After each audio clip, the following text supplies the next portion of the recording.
এই গাছের ভিতর থেকে আঠা বের করা হয় এবং এইটা কিন্তু আবার প্রসেস করে খাওয়াও হয়।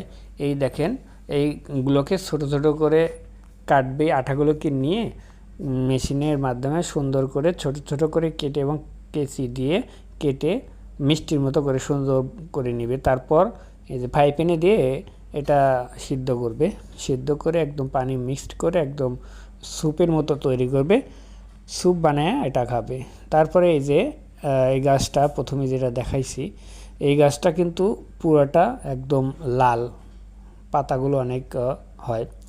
এরপরে যে গাছটা দেখাবো এটা হচ্ছে বেড়া গাছ, অর্থাৎ এই গাছগুলোকে বিশেষ প্রসেসের মাধ্যমে বেড়ার সিস্টেম করে, দেখেন বেড়ার সিস্টেম করে তৈরি করা হয়েছে। নিচের গোড়ার দিকে কিন্তু মানে একটা গাছের গোড়ার সিস্টেম, কিন্তু উপরের দিকে অনেকগুলো গাছের ডাল বের হয়ে গেছে।